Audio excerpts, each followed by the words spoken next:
So this is gonna be the wrap up and conclusion of Jason Martin's programming for my final project. So gonna go over through what went well, what didn't go as planned, all the things for this last month of his programming that we really hit it hard with. So our main focus during this month was weightlifting, as he has a weightlifting meet coming up in November. This is his first weightlifting meet, so our main focus was getting him prepared for this meet. So what went well is Jason progressed significantly in his overall lifts. He has PR'd all of his big lifts. He has gained significant confidence with his lifts, which has been really awesome to see, especially knowing that his meet is coming up in a month now. So seeing that confidence being built as he approaches the bar is just really cool. He's feeling strong. He's getting much better with his snatch technique and his split jerk technique as we continue to drill those aspects of his lifts, and also just wanting him to focus on one thing during those lifts when he is going into his sessions.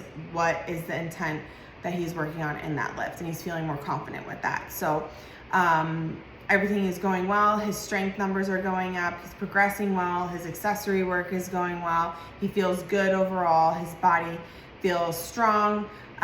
He's not tired. He's not depleted, which is really, really good. What didn't go as planned, I wouldn't say there wasn't anything specific that didn't go as planned during this month, but the one thing that he did spring on me during this time is he signed up for a marathon in December. A bunch of people in our gym are running a half marathon or a marathon in December, and he signed up for it. So we had to start implementing some running progressions into his programming during the middle of this month.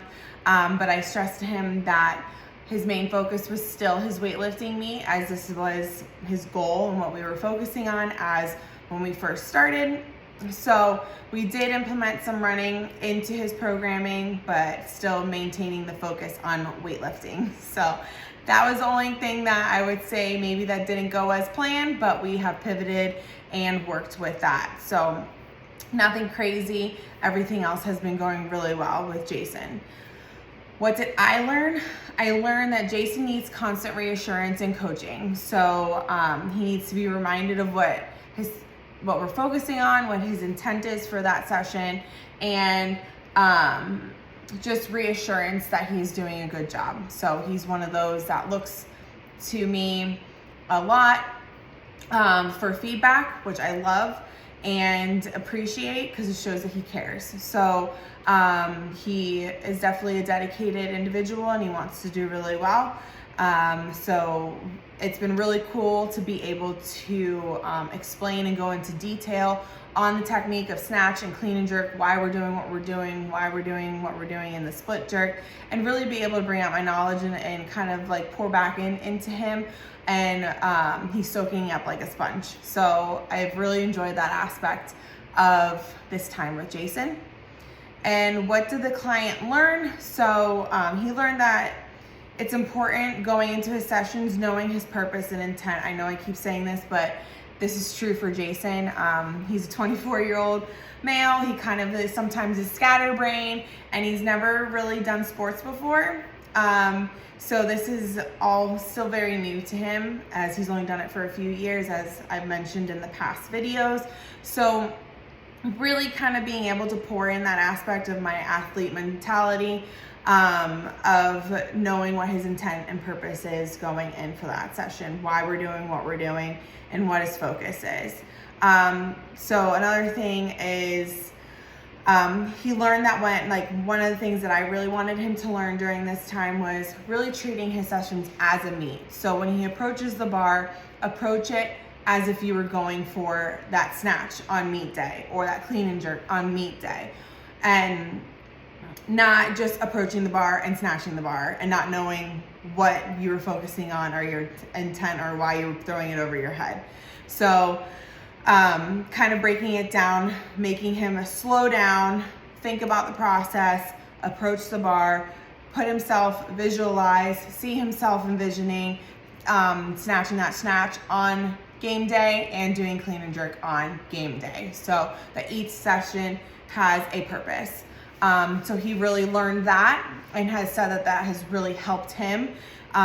So that when it leads up to meet day, you know, we always want to practice with a purpose so that when we get to game day, it is something that just happens. It's not something that you're scared of, you know, you're prepared for, you've envisioned it, you've visualized it, you have meditated on it, you're ready, you're prepared for game day. So it's not anything that's shocking. So he is maturing in that aspect and feeling fully prepared for his meet day. As one of the things also that he is learning is to cut back on his misses. So going back to his intent and his purpose, on meet day, we can't have any misses. So during his training, we want no misses. So I put that in his notes that we do not want to have misses, that each lift is important, and that we want it to be a perfect rep every single time and cut back on misses to where now in each session he has no misses and where he's feeling confident under that bar, feeling confident with the number that is on the bar too. So he has learned a lot through that, which has helped him significantly in his sessions. And what is the game plan moving forward? The game plan moving forward is to finish out his weightlifting strength cycle, to peak him for his weightlifting meet, have him have a successful weightlifting meet, feeling confident, going 6 for 6, and then continuing to work on his goals for future weightlifting meets, as right now his focus is wanting to do more weightlifting and getting stronger and progressing in that aspect. So we will continue to work on that and get him stronger moving forward.